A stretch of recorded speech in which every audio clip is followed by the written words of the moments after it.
Petrol के दाम कम हुए कि नहीं हुए? नहीं। डीजल के दाम कम हुए कि नहीं हुए? नहीं। आपका फायदा हुआ कि नहीं हुआ? मोदी सरकार ने साफ कह दिया है कि पेट्रोल डीजल की कीमतें कम नहीं होंगी। ना तो ये उसके हाथ में है और ना ही वो इसकी कोशिश करेगी। कांग्रेस के भारत बंद की खिंचाई करने के लिए सरकार के वकील रविशंकर प्रसाद जब सामने आए तो अपने ही जान में खिरते खाए। उन्होंने कहा कि पेट्रोल डीजल के दाम पर जनता को राहत देना संभव नहीं। डीजल पेट्रोल की कीमत का बढ़ना हमारे हाथ से बाहर है।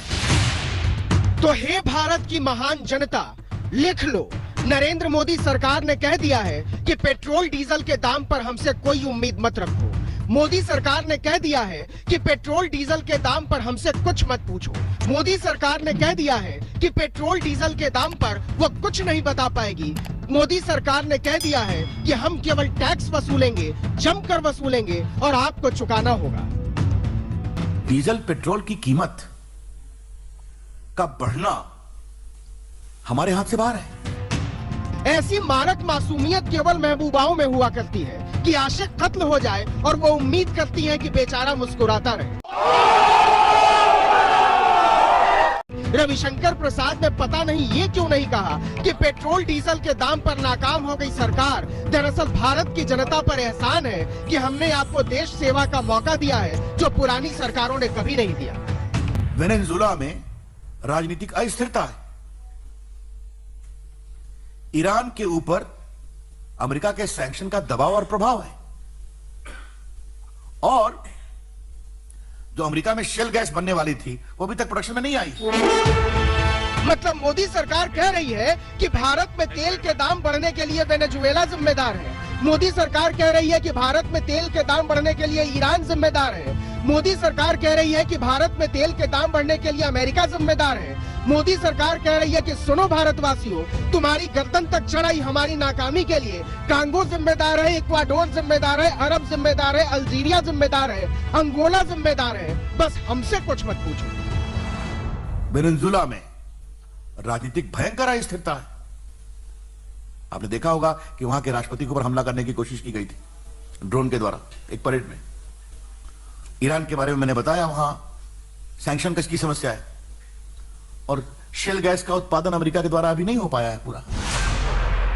अरे वाह, रविशंकर प्रसाद तो इतिहास और भूगोल के भी प्रकांड विद्वान हैं। लेकिन भारत की जनता कंफ्यूज कि 2014 में हमने कांगो की सरकार चुनी थी कि इक्वाडोर की चुनी थी कि अल्जीरिया की चुनी थी कि अंगोला की चुनी थी। क्योंकि मोदी सरकार तो कह रही है कि हमसे तो आपकी तकलीफ का कोई लेना देना ही नहीं है। उधर अल्जीरिया अंगोला वालों से पूछो कि 2008-9 से 2014 के बीच जब यूपीए की सरकार थी तो पेट्रोल 39 रुपए 73 रुपए पहुंचा था। तो पेट्रोल 39 रुपए 73 रुपए पहुंचा था। ये सच्चाई है नहीं? कुछ भी हमने शुरू में ही कह दिया था कि रविशंकर प्रसाद मासूम व्यक्ति है।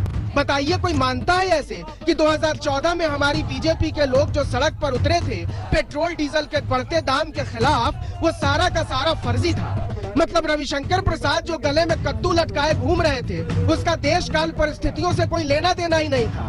मोदी मनमोहन सिंह से मजा ले रहे थे, वरना पता तो उनको भी था कि सरकार का कोई रोल नहीं है इसमें। साल का रिपोर्ट कार्ड के कुछ ही घंटों में उन्होंने देश में जिस प्रकार से पेट्रोल के दाम बढ़ा दिए, ये दिल्ली सरकार की शासन चलाने की नाकामयाबी का जीता जागता सबूत है। देश की जनता के अंदर भारी आक्रोश है और इसके कारण और भी चीजों पर बहुत बड़ा बोझ होने वाला है।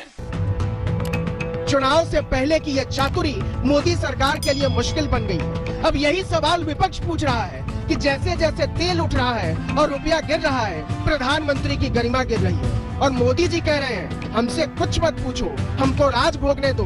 और सुनो, नारा सनद रहे, बहुत हुआ महंगाई का वार, अब की बार फिर से मोदी सरकार। मैं आशा करूंगा कि प्रधानमंत्री जी देश की स्थिति को गंभीरता से ले। नहीं।